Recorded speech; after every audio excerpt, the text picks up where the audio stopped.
Bulletin की शुरुआत इस वक्त की बड़ी खबर के साथ करेंगे, जहां बेंजामिन नेतन्याहू के घर को टारगेट करके हिजबुल्लाह ने हमला किया है और हमले के वक्त नेतन्याहू घर में मौजूद थे या नहीं, इस बात की भी जानकारी नहीं है। नेतन्याहू के पुश्तैनी आवास को निशाना बनाकर अटैक किया गया है, तो ये बड़ी जानकारी आप तक पहुंचा रहे हैं। जहां नेतन्याहू के घर को टारगेट कर हिजबुल्लाह ने हमला किया है। नेतन्याहू उस वक्त घर में थे या नहीं, इस बात की अभी पुष्टि नहीं हुई है और किसी भी जानी नुकसान की भी कोई खबर नहीं है। आपको बता दें कि यरूशलेम में भी नेतन्याहू का एक और घर है, यहाँ पर वो मौजूद थे या नहीं वो अभी सामने नहीं आया है, लेकिन जिस घर पर हमला हुआ है वहाँ किसी के भी जानी नुकसान की कोई खबर नहीं है। नेतन्याहू के पुश्तैनी आवास को निशाना बनाकर यह अटैक किया गया है और हमारे सहयोगी राहुल दबास ज्यादा जानकारी के साथ जुड़ चुके हैं। राहुल, क्या कुछ अपडेट है?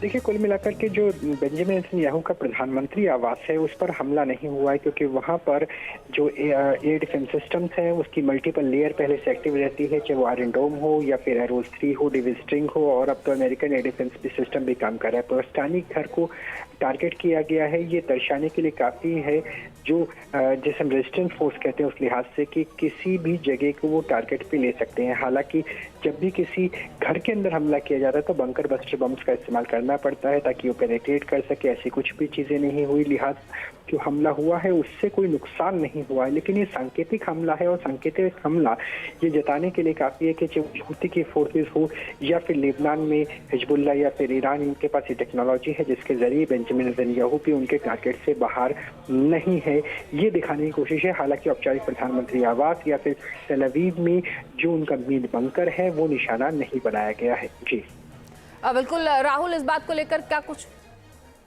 आपके पास लौटूंगी।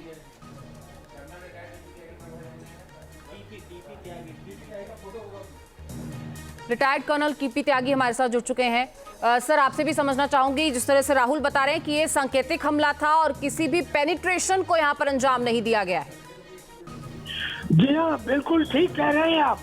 देखिए, ये बात तो सच है कि हिजबुल्लाह के नसरुल्लाह को और उसके नंबर 2, 3, 4, 5 जितने भी कमांडर्स थे उन सबको इजराइल ने मार दिया। लेकिन ये भी सच है कि हिजबुल्लाह के जो हुद ड्रोन आए थे उन्होंने इजराइल में हाइफा पोर्ट की एक तस्वीर लेके पूरी दुनिया के सामने 11 मिनट के एक वीडियो में रख दी थी।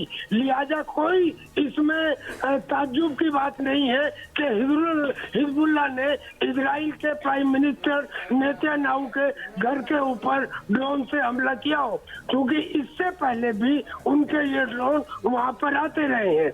मुझे जानकारी नहीं है कि ये हमला उनके बंकर पर भी हुआ है या नहीं, लेकिन अगर घर के ऊपर ये हमला हुआ है आवाज को निशाना बनाया गया है सर, तो क्या ये हिजबुल्लाह की बौखलाहट को नहीं दर्शाता है? क्योंकि इस अटैक के बाद अब इजराइल और चौकन्ना हो जाएगा। नहीं, इसमें चौकन्ना होके क्या होगा? जो हिजबुल्लाह है उसको हम ये कहें कि वो बौखला गया है, अब उसके पास में बचा क्या है?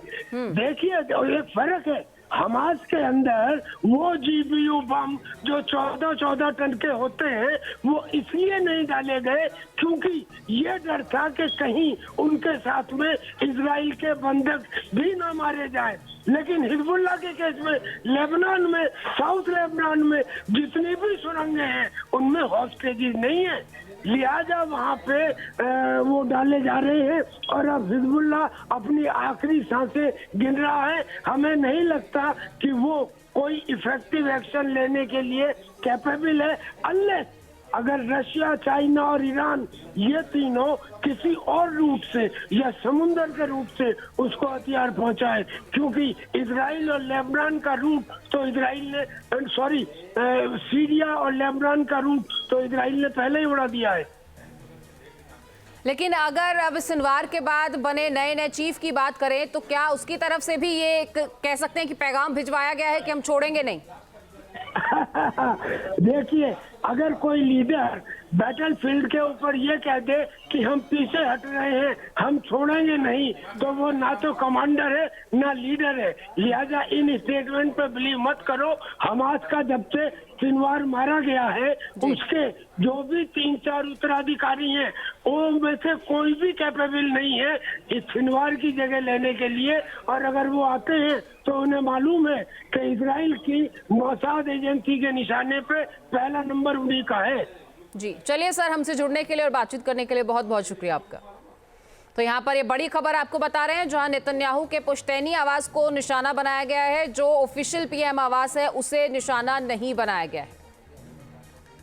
न्यूज नेशन अब व्हाट्सएप पर खबरों के ताजा अपडेट के लिए न्यूज नेशन के इस QR कोड को स्कैन करें।